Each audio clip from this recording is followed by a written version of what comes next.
Well, welcome back, everyone, to Inside ECAC Hockey. This week in our alumni segment, if you will, ECAC alumni. We'll be exploring all season long here on Inside ECAC Hockey.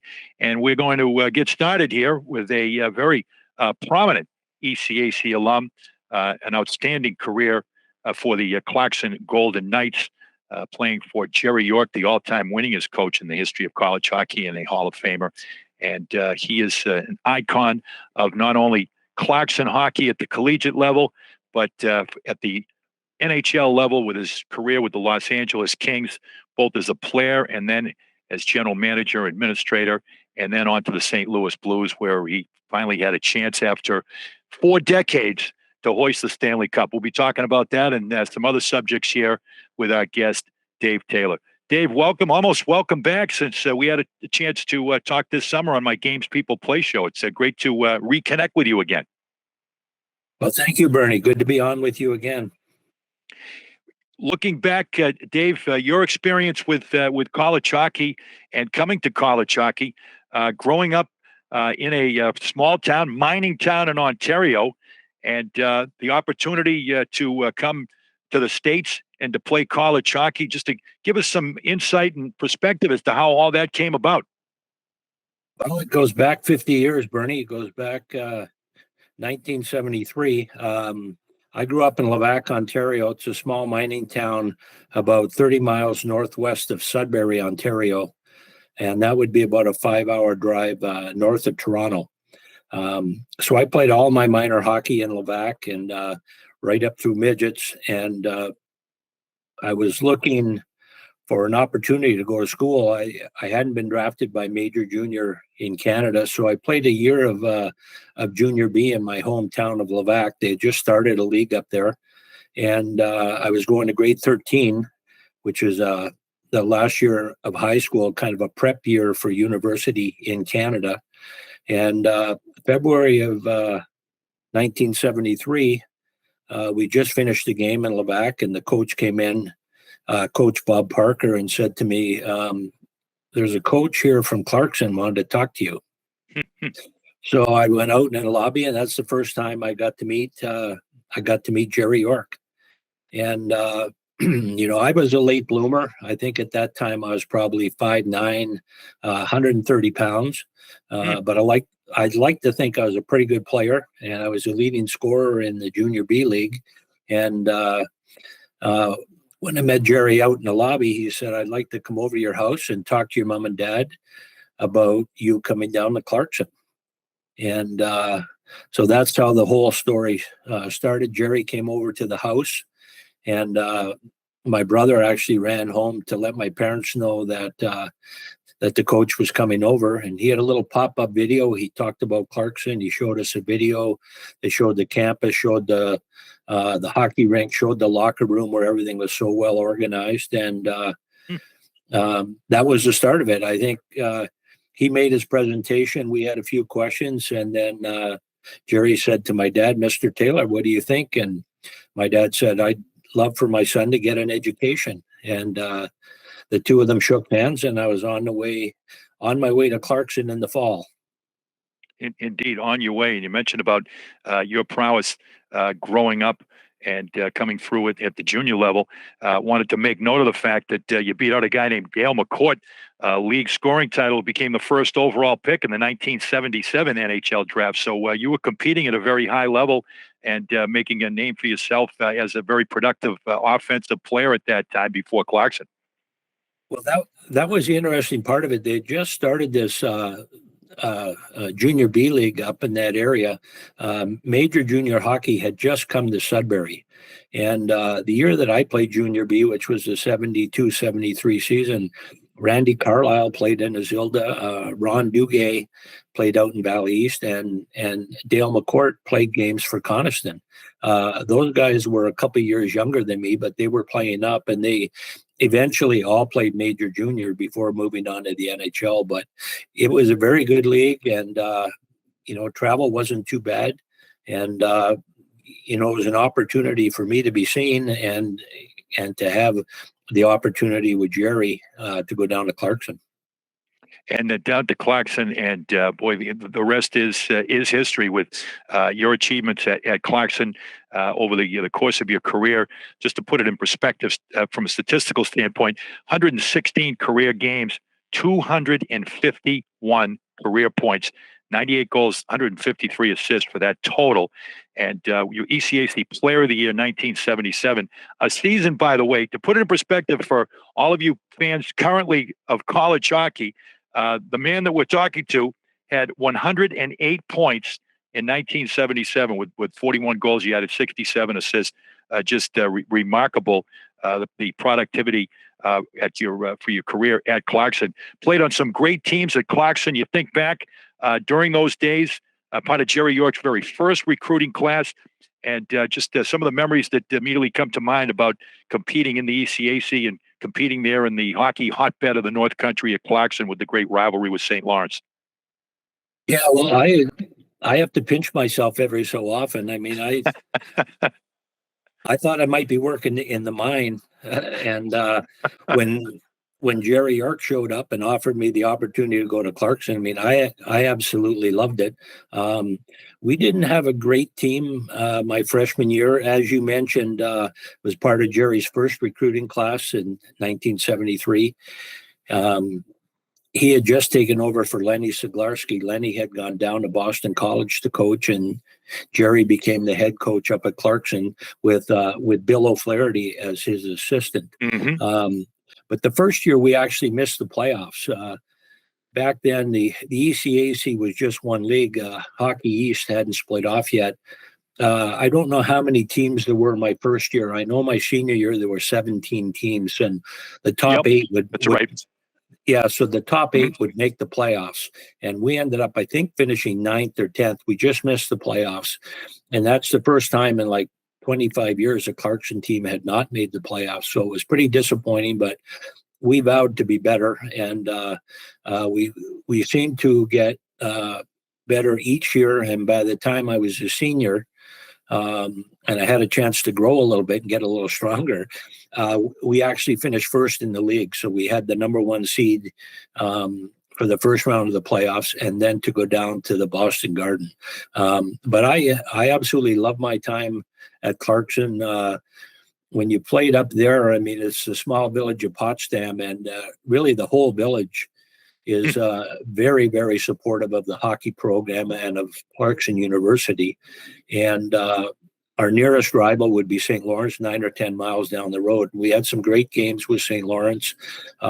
When I was there, we had some real good fortune against them. I think we lost once when I was a freshman, and I broke my collarbone over there at St. Lawrence. So that's not a good memory for me. But the other 4 years were absolutely terrific. And I think Jerry York was so much ahead of his time. I mean, this is the early 70s coming into the mid 70s, and the Boston Bruins and the Philadelphia Flyers are winning Stanley Cups. And there's a lot of emphasis on size and having some toughness in your lineups. And, Jerry was very focused on speed and skill. And that you mentioned my senior year, when I had the 108 points, we had an outstanding power play.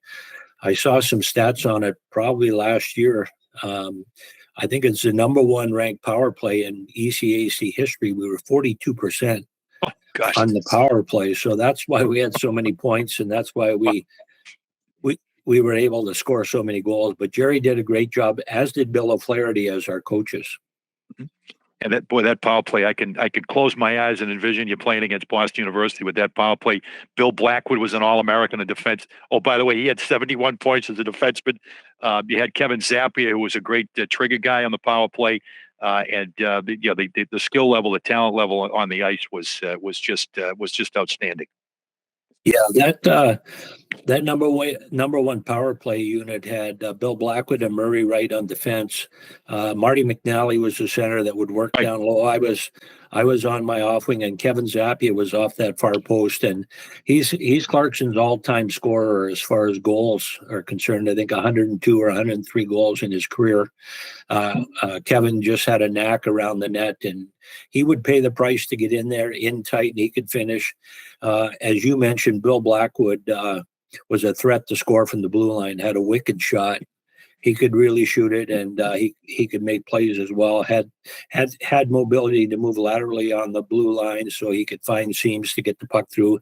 And Marty McNally was real quick and a great playmaker. He would work off the near post and kind of pop out for a shot or move it across the Zap or back to Billy Blackwood. So yeah, that power play was a lot of fun to be part of, and that was a great year for us up at Clarkson.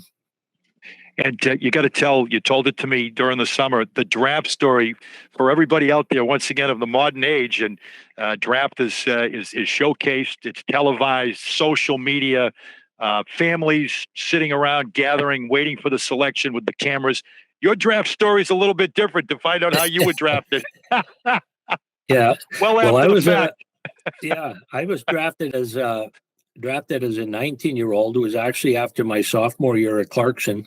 The Kings drafted me, and they drafted me in the 15th round and 210th selection. But I was home in Levac. I was actually, during the summer, I had a student job, and I would work underground in the mine.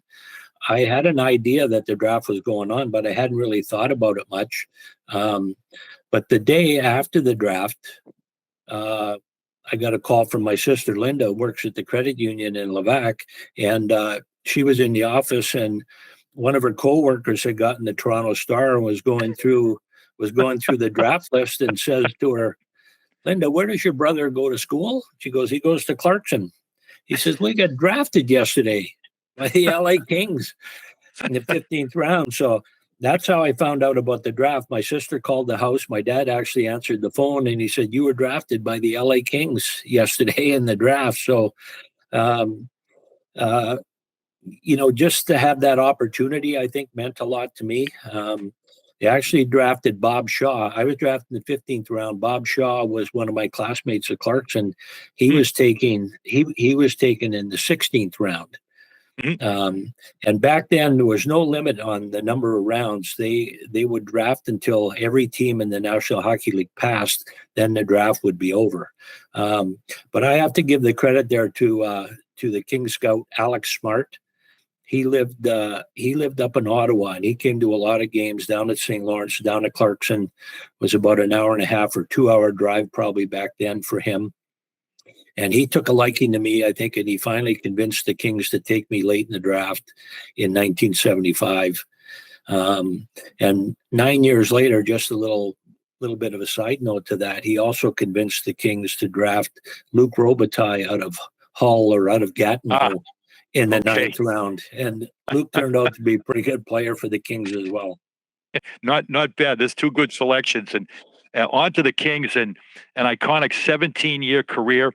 And you remain, as amongst all former NCAA players that played in the NHL, the all-time scorer with 1,069 points. You played over 1,000 games, over 1,000 points, and got a reference the Triple Crown line that you were part of. It's we live in a different era in terms of lines, and lines that are identifiable has changed a little bit. A lot of times you got pairs that are paired up with somebody, but that was truly one of the best and once again legendary lines of all time that you were part of with Marcel Dion and Charlie Simmer during your Kings career.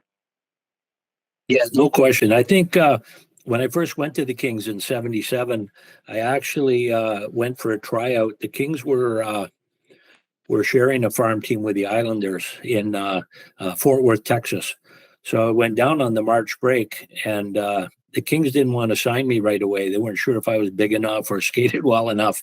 It didn't seem like there was a lot of respect for the college player back then, despite the season that we had at Clarkson when I was a senior. But so I went down there for 7 games, and I thought I played pretty well. They still wanted me to come to training camp without a contract.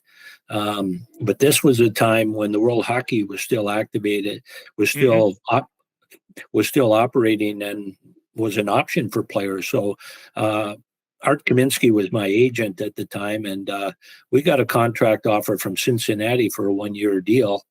And I was going to take that if I couldn't get a contract from the Kings. So Art went back to the Kings and said, listen, the kid would really like to play in the National Hockey League. So the Kings eventually signed me in the summer. But I think as a 15th round draft choice, there's wasn't a lot of expectations of me making the team, but I did everything I could through training camp. I was leading every skating rush. I pretty much scored in every scrimmage, and they kept me with the team to start the year. And I was playing on the fourth line, maybe getting 1 or 2 shifts a period. And then it was probably a few months into the year. I think it was actually January. We were out on the road. The coach, Ron Stewart, tried me on a line with Marcel Dion. And that we seemed to click and have some chemistry. And that was a huge break for me as a hockey player. And I ended up playing pretty much 9 years as Marcel's right winger.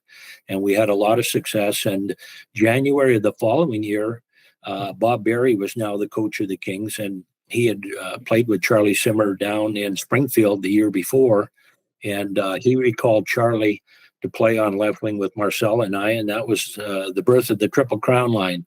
And that was a great time for me. I mean, everybody loves to score goals. We were very productive. Charlie had back-to-back, I think, 56 goal seasons. Wow. We were the first line in NHL history where all 3 members of the line had over 100 points, and just a magical time for us as players. So I look back on those days fondly. Oh, indeed. And then after your 17-year playing career spent entirely with the LA Kings, you were on to administrative responsibilities, which included becoming the winningest general manager in the history of the LA Kings franchise. And still, the Stanley Cup, Dave, was that elusive prize, the holy grail of hockey. And that finally came full circle for you as a member of another organization. And just to give us some perspective about what a moment that was for you, just 4 years ago in 2019, as a member of the St. Louis Blues organization, to be able to hoist that Stanley Cup. Right. Well, it was, I mean, that's it. Everybody's dream, I think, is to win the Stanley Cup when you start out playing. I mean, I was 5 years old when I started to play hockey up in Levac, and my dream was, one day to win the Stanley Cup and have the opportunity to play in the National Hockey League. But when I was a general manager, and I actually hired Bill O'Flaherty from Clarkson. Yes. He was the athletic director at that time, had been assistant coach when I was there, then a head coach, and then the athletic director. He was our director of player personnel. So we worked together. I mean, we didn't win the cup with the Kings, but we like to think that we put some of the key pieces in place there. I mean, we had drafted players like Dustin Brown and Andrzej Kopitar and Jonathan Quick, who went on to be key pieces of those 2 Stanley Cups with the Kings. So we take a little pride in helping those guys climb the mountain, so to speak. And then when I left the Kings, I worked for Doug Armstrong. I actually went to Dallas for 3 years with Doug. And then when Doug went over to St. Louis, I joined them there. And, when we had a absolutely magical run there in 2019, we were in last place, I think, in January, and we recalled Jordan Binnington from the minors, and our team went on a run at that point and just about won our division. We missed, I think, by 2 points winning our division, and then went through the Stanley Cup playoffs, played the Boston Bruins, won Game 7 in Boston to win the Stanley Cup, and the first Stanley Cup in Blues history, which took them 52 years, and the first Stanley Cup for myself, and have an opportunity to raise it over my head on the ice there in Boston, took me 42 years. So it took a while to reach that. But, you got to have some perseverance, and you got to stay with it, and you got to believe. And that's how things went for me. So, I look at some of the highlights that I had. Certainly as a player, with the Kings, we won a Game 7 in Toronto back in 1993 and played the Montreal Canadiens in the Stanley Cup final. We ended up losing that series in 5, and it's the last time a Canadian team has won the Stanley Cup. But then, as far as management, I mean, the opportunity to win the Stanley Cup with the St. Louis Blues was a real highlight for me. No question. And from the humble beginnings of the mining town of Levac, and just the opportunity, as you look back, Dave, to have the opportunity to come to the United States, to get an education, and to play for an organization as you did for a university, as you did at Clarkson, and for the opportunity to play for Jerry York. And you mentioned about Bill O'Flaherty and the connections that came through Clarkson that carried you right through your career as a player, as an administrator, and right to the present day with the friendships that you had that all rooted right back to Potsdam, New York. Well, no question about that, Bernie. I mean, we're still great friends today. I mean, I get a lot of texts from Bill O'Flaherty and from Jerry York.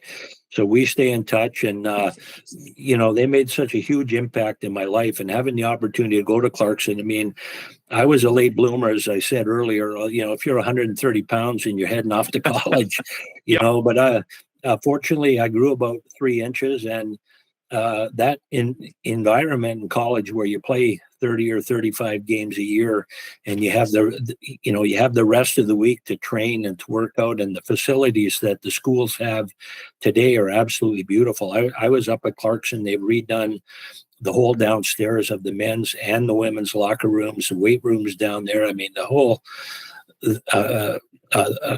thing's absolutely beautiful. So, to have that opportunity and to spend 4 years there, I often say that the best 4 years of my life were the 4 years that I spent up in Potsdam going to Clarkson. And, I got to play for great people. I got to improve as a player.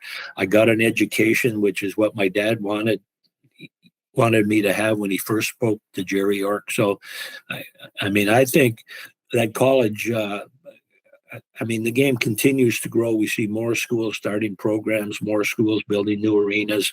I mean, the facilities, the coaching, everything is so first class, I guess, these days. And it's a great opportunity. I often tell kids, if you have an opportunity to combine what you love with an education, whether it's to play baseball on a scholarship or a hockey scholarship, I mean, what an outstanding 4 years you could enjoy there. Indeed. And you've been active, I know, with Clarkson. You one time athletic advisory, and also as a trustee at Clarkson over the time since you left. Yeah, I have a very close relationship there. I talk to Casey Jones quite often, the head coach up there, and we follow the hockey program closely. We had a split out in Notre Dame last weekend, so looking for a good year from the Golden Knights, and they've been so good to me over the years that I like to give back a little bit if I can. Absolutely, we've given back quite a bit, and Dave, we want to thank you for joining us here on Inside ECAC Hockey. And as we talked about over the summer on Games People Play, we hope that that call will come from Toronto one day. You never know, Bernie. Thank you. I appreciate that. Okay. Dave Taylor, one of the all-time greats in ECAC hockey history, the Clarkson Golden Knights, and then on to the LA Kings and on to the Stanley Cup of the St. Louis Blues. Our guest here this week in our alumni segment on Inside ECAC Hockey.